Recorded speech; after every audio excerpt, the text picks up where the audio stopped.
Alénar Diop, renforcer les capacités des députés sur le contenu et les enjeux du rapport définitif de la Cour des comptes par rapport à la situation des finances publiques sur la gestion de 2019 à 2024. Et vous savez que l'Assemblée nationale est le lieu où on vote le budget. Nous sommes chargés également de contrôler le budget. Et pour nous, il est nécessaire d'avoir les bonnes informations et les outils d'analyse nécessaires pour pouvoir agir. Puisque après, en tout cas, cette procédure, puisque ce qui a déclenché ce rapport même, c'est une loi, la loi 2012-22 portant code de transparence dans la gestion des finances publiques. Et maintenant, par rapport à, disons, les faits qui ont été exposés, qui sont des faits très graves, on a vu des manipulations sur la dette, sur le déficit, des dettes qui ont été contractées sans autorisation du Parlement. Et tout cela, en tout cas, pose un problème sérieux donc de démocratie et pose un problème sérieux de bonne gouvernance. Donc pour nous parlementaires, il est impératif de pouvoir prendre des mesures, de pouvoir agir pour éviter que cela ne se reproduise,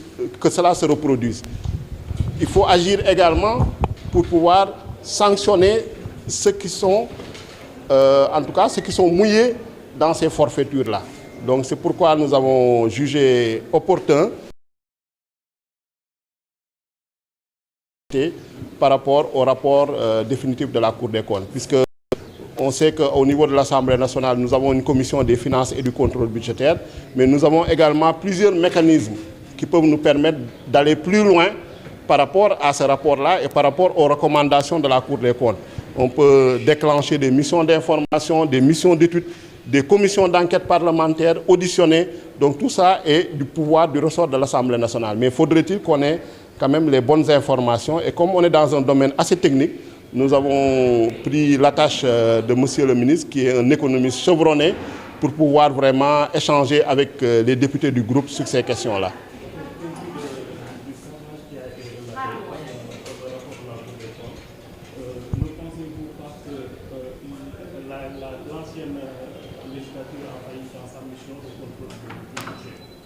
Effectivement, pour cela, il faudra quand même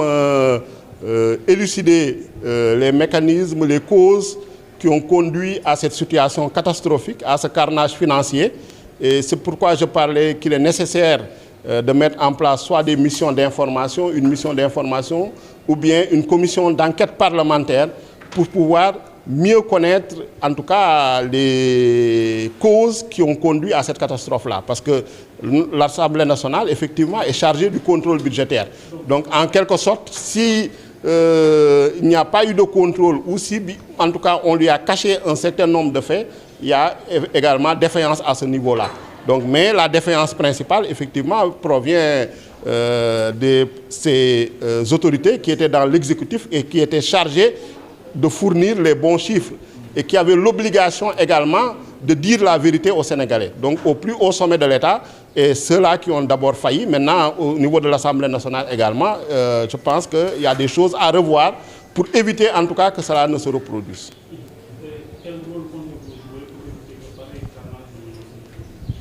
Un rôle en tout cas de premier plan, parce que effectivement les sommes dont on parle sont des sommes importantes. Il s'agit de milliers de milliards de francs CFA. Et nous, en tant que députés,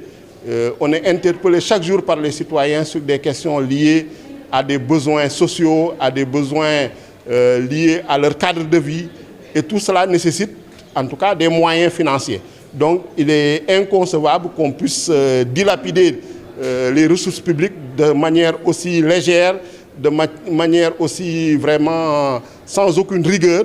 Et donc il est nécessaire de prendre toutes les mesures qui, en tout cas, nécessaires pour éviter ce genre de carnage financier et pour sanctionner aussi. Parce que cela est également important, parce qu'il y a le principe de responsabilité. Donc, quels que soient les responsables, en tout cas, qui sont la cause de ce carnage financier, ils doivent pouvoir être sanctionnés à la hauteur de leur faute Et cela, je pense également, l'Assemblée nationale a un rôle important à jouer puisqu'on est chargé du contrôle de l'action gouvernementale. On a des moyens que les citoyens ont mis à notre disposition et il faut qu'on les utilise. Mais pour nous, d'abord, il faut qu'on soit très bien informés, très bien formés sur ces questions liées un peu au budget, sur ces questions liées à la dette, sur ces questions liées au déficit. Et je pense que cette formation-là vient à son heure.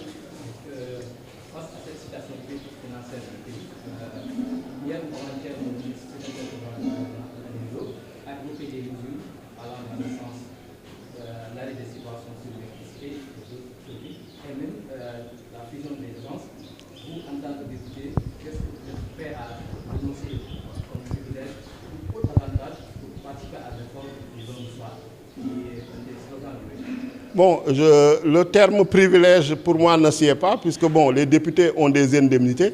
donc il serait prématuré de parler de renoncement à des privilèges, mais pour moi, le plus important, c'est le budget qui a été voté, parce qu'il y a un budget 2025 qui a été voté. Et nous sommes chargés de contrôler l'exécution de ce budget-là. Il faut que l'exécution de ce budget soit conforme à ce que nous avons autorisé. Parce que ce sont les députés qui autorisent les recettes, ce sont les députés qui autorisent également les dépenses. Et ce dont il s'agit ici, c'est que des personnes, des autorités se sont permis, donc en toute irresponsabilité, de se livrer, en tout cas, à un carnage financier, de se livrer à du gaspillage, de se livrer à de la gabégie, de se livrer à de l'enrichissement illicite, sans informer l'Assemblée nationale, sans avoir été autorisé par l'Assemblée nationale. C'est ce dont il s'agit. Et pour nous, cet argent-là aussi, il faut le recouvrer. Parce qu'il est peut-être quelque part dans des comptes en banque, il est peut-être quelque part dans des coffres. Donc, pour moi, la principale mesure, comme que les faits ont été établis, après le rapport du gouvernement, la Cour des comptes a eu également à faire son rapport. Maintenant, il faut prendre des mesures pour sanctionner ceux qui ont été auteurs vraiment de cette gabégie, de ce gaspillage, de ce carnage financier.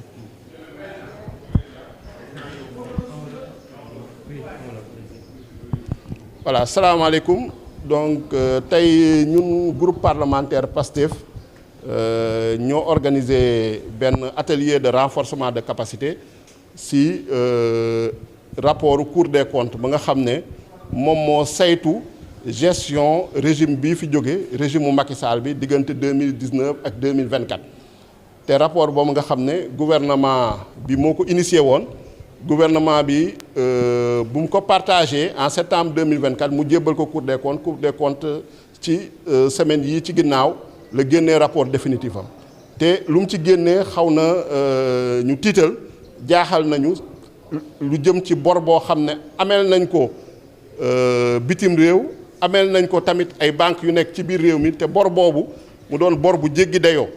te méngoowul ak lu ñu waxoon lu autorité yu fi nekkoon muy régime Macky Sall lu ñu waxoon donc ñoom dañu ne woon 70% du PIB mais Cour des comptes bu mu génnee nee na yegg na ba ci 100% du PIB te lu ñu gën a jaaxal tamit gis nañu 2000 milliards yoo xam ne lu toll si ñaari junni milliards yoo xam ne àbb nañ ko bor boo xam ne Assemblée nationale yëgu ci dara Assemblée nationale autorisé wu ko léegi moo tax tey ñu ne dañuy daje ñu woo monsieur le ministre conseiller économique du président de la République le professeur Alénar Diop pour mu waxtaan ak ñun ci rapport boobu comme xam-xam màcc na ci wàllum économie ak ci wàllum finance publique donc ñun lu ñu si gën a soxal mooy ñun en tant que groupe parlementaire xool yoon lum ñu may pour fexe lii amoon ñaawteef yi amoon yàq bi amoon ak carnage financier mu bañ fee amaat ñu fexe tam ñëpp ñoo xam ne takk nañ ci vraiment yoon dal seen kaw pour que sénégalais yi jëlaat seen alal mooy lu ñu moom donc loolu daal moo ñu fi indi tey te ñu yaakaar ni lu am solo la pour également renforcer capacité député yëpp renforcer capacité parlementaire yi ci wàllu finance publique.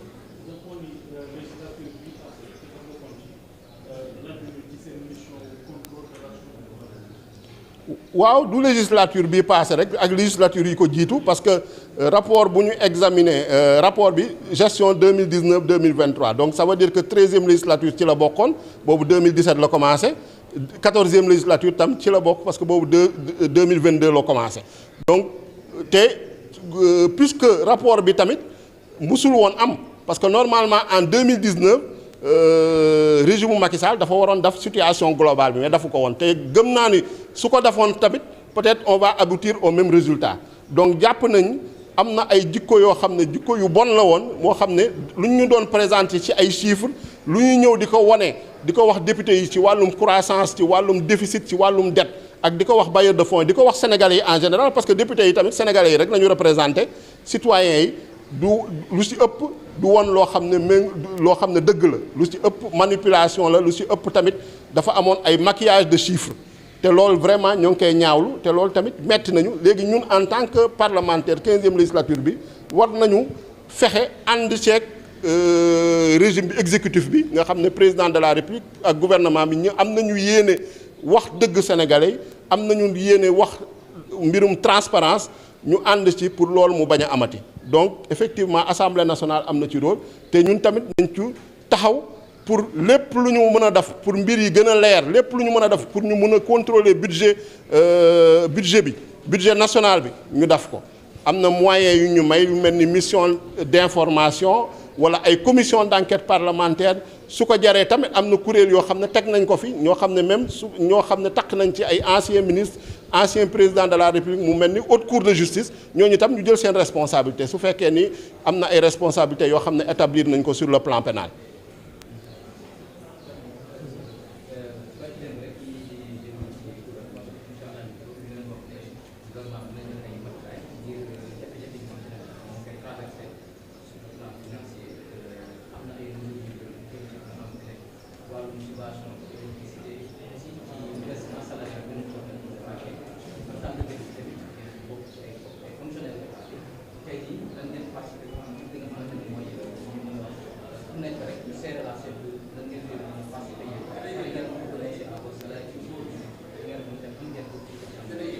waaw du ma waxal député yëpp parce que